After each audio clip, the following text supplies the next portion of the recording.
নমস্কার বন্ধুরা, রুনুর রান্নাঘরে আজ এক নতুন পর্বে সবাইকে আবারও একবার আমন্ত্রণ জানাই। আজ আমি আপনাদের সাথে শেয়ার করব উপোসের দিনে খাওয়ার মতো একটি স্বাস্থ্যকর রেসিপি। তো চলুন আজকের রেসিপিটা শেষ পর্যন্ত দেখার জন্য অনুরোধ রইল। আজ আমি আপনাদের সাথে শেয়ার করব ডাল সাবুর রেসিপি। অনেকেই আছে সাবু খেলে উপোসের দিনে একটু অ্যাসিডিটি হয়ে থাকে। এই রেসিপিটা আপনারা খেতে পারেন, কোনো রকমভাবে অ্যাসিডিটির সমস্যা হবে না। তো চলুন আজকে রেসিপিটা দেখে নেওয়া যাক।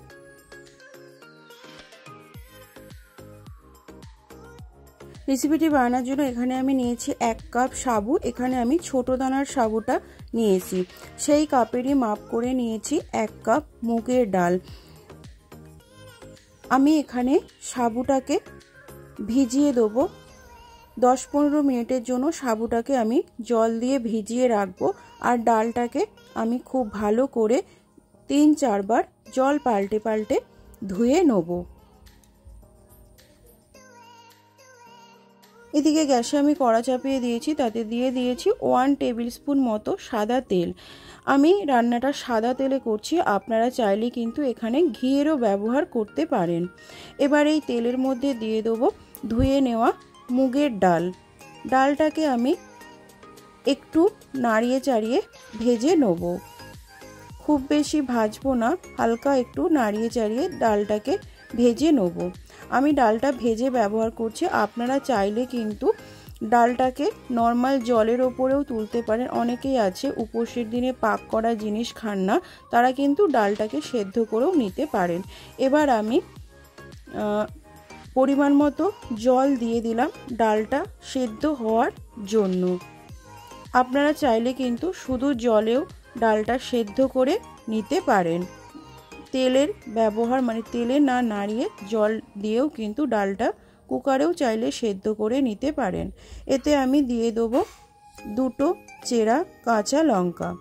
এবার আমি ডালটাকে 70% সেদ্ধ করে নেব। তার জন্য এখানে দিয়ে দিলাম সন্ধক লবণ। এখানে আমি পরিমাণ মতো দিয়ে দিলাম সন্ধক লবণ।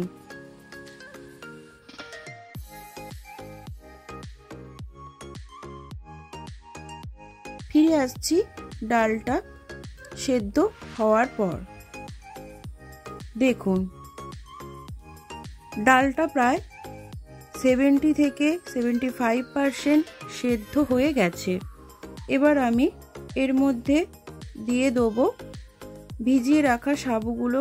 আমি খুব ভালোভাবে জল পাল্টে পাল্টে ধুয়ে নিয়েছি। দেখুন সাবুগুলো কিন্তু ফুলে বেশ ডাবল হয়ে গেছে। এবার আমি এই ভেজানো সাবুগুলো এর মধ্যে দিয়ে দেবো।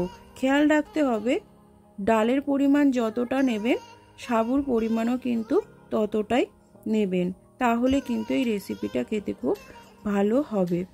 এবার সব কিছুকে আবারও একবার খুব ভালোভাবে মিশিয়ে নিলাম।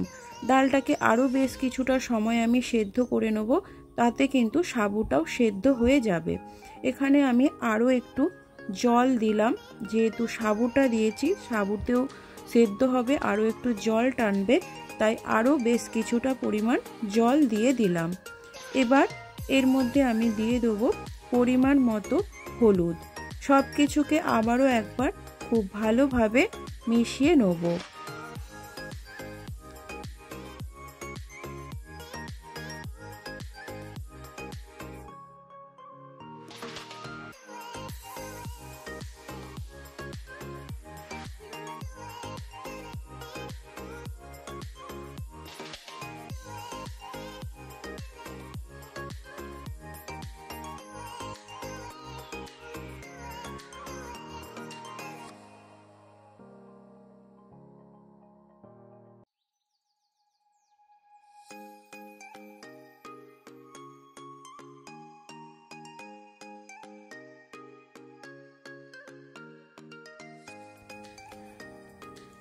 আরও প্রায় মিনিট 7 সময় ধরে আমি ডালটাকে একটু ফুটিয়ে নেব।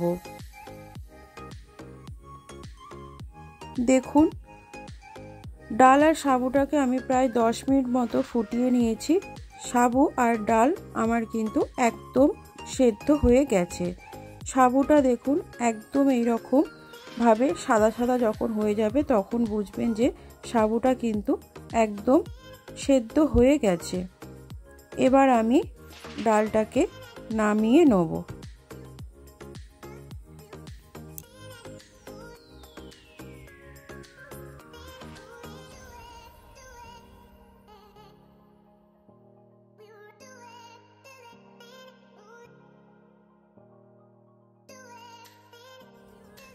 ডালটা নামিয়ে নিয়ে ওই কড়াটা আবারও গ্যাসে চাপিয়ে দিয়েছি। তাতে দিয়ে দিলাম আবারও 1 টিস্পুন পরিমাণ সাদা তেল। আমি আবারও বলছি, রান্নাটা আমি সাদা তেলে করছি, আপনারা চাইলে কিন্তু এই জায়গায় ঘিয়েরও ব্যবহার করতে পারেন।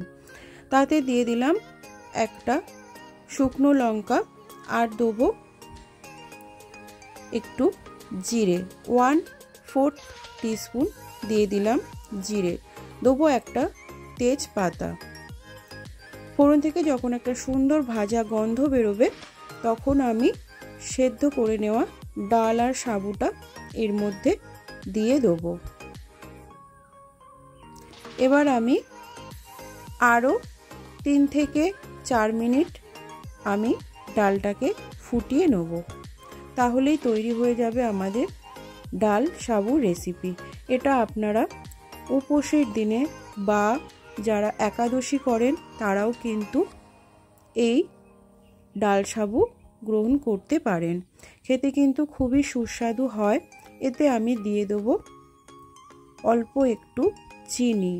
যেহেতু নিরামিষ রেসিপি একটু মিষ্টি মিষ্টি খেতে ভালো লাগে, আর আমি লঙ্কাটাও দিয়েছি, তো ঝাল মিষ্টির ফ্লেভারটা ভালোই লাগবে উপোসের দিনে, তাই আমি অল্প একটু চিনিও ছড়িয়ে দিলাম।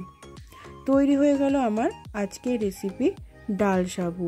উপোসের দিনে আপনারা এটা বানিয়ে খান, খেতে কিন্তু খুবই সুস্বাদু হয় আর পেটও অনেকক্ষণ ভর্তি থাকে। আজকের রেসিপি আপনাদের কেমন লাগলো অবশ্যই কমেন্ট বক্সে কমেন্ট করে জানাতে ভুলবেন না।